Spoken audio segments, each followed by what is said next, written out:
Hello everyone, it's Shane Kanto, your Wasteland reviewer, and I'm here to review Happy Death Day to You.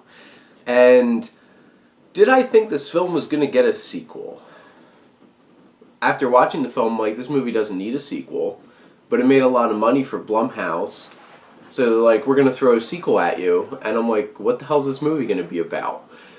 And honestly, what they wound up doing with this film and seem to be planning for this franchise, I think it's an interesting twist on sequels and looking at different genres and genre bending from film to film. And I want to talk about one of the biggest criticisms of this film first before I really dive into this sequel that takes us back to the original, except major sci-fi twists to it and time travel and all the nuttiest things about it, is I see one of the biggest criticisms of this film being it's not scary like the first one, so that's a criticism. Why would you criticize a film not trying to scare you for not scaring you? There's a couple of moments of thrills where it hints at what the main first film was like, but the thing is, this film is supposed to be a science fiction film.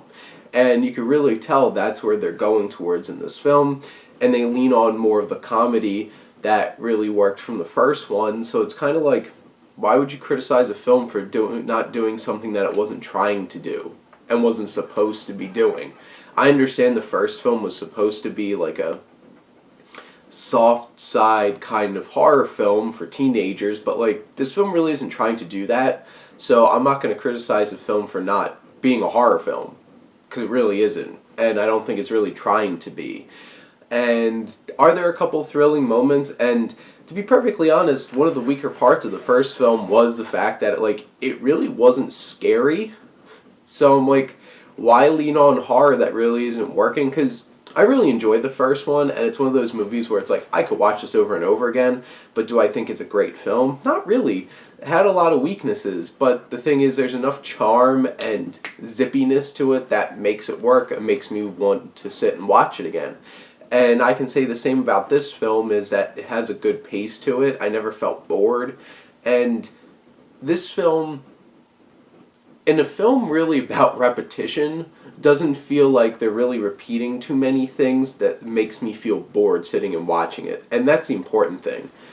Groundhog Day really was able to accomplish looking at different aspects of this day, living in over and over and over again to make it feel fresh as the film goes on.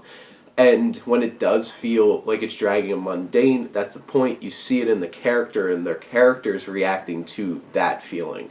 And Happy Death Day to You takes a sci-fi twist where there's a lot of scientific mumbo-jumbo in this, and writer-director Christopher Landon, I think, does a fine job of creating an interesting film with a lot of odes to, say, Back to the Future 2, and mixing in with this goofy, college-aged, semi-horror kind of genre.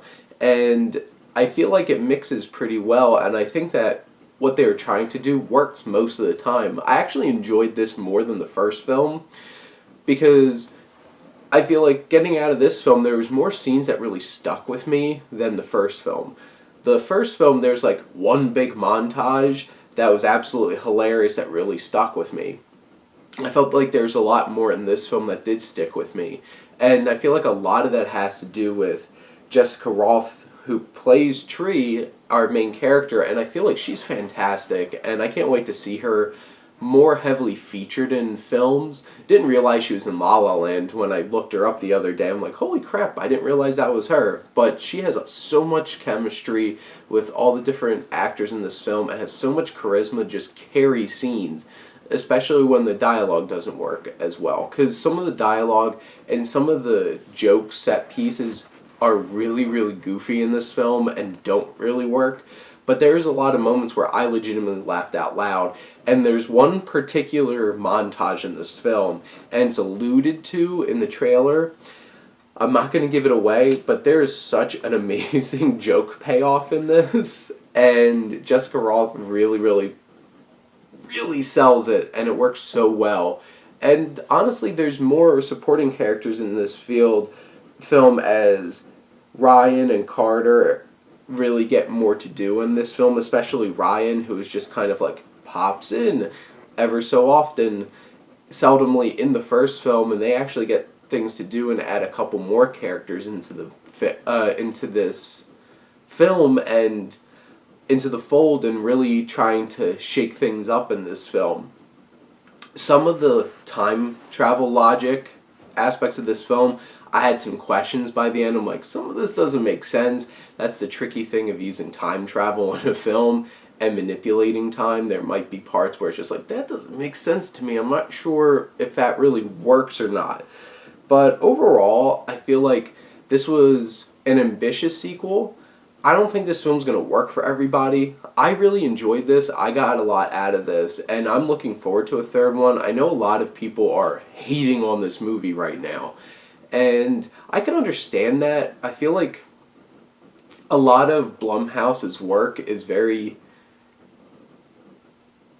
very unique and particular in terms of its tone and its stories and what it's trying to convey, and can be hard to hit a mainstream wide audience and click with a lot of people. And that's probably why this film might not have worked so well at the box office as the first one, because the first one's a lot more straightforward and easy to digest. This one really isn't. There's a lot going on here, and to me, most of it works. And there's some plot threads and characters and twists in it that are just like, does that work? That really works. And I have to say, there's some really, really impactful emotional moments in this film. One in particular hit me straight in the feels, and I'm just like, ooh, okay, was not expecting that from this film. And it's organically introduced in the film based off of the idea of all this time travel and multiverses, and something that our characters have to confront. And there's impactful moments like this in Into the Spider-Verse, and I'm like, I turned to my friend Joe while I'm watching this, I'm like, somebody watch Spider-Man Into the Spider-Verse. Or, interesting thing is that these came out relatively around the same time, and really, well, Into the Spider-Verse was amazing film and really worked well with it. This one does a fine job and makes a lot out of it. But those are my thoughts. If you think I'm full of shit and really hated this film, tell me why and let's talk. But thank you as always for supporting your Wasteland reviewer.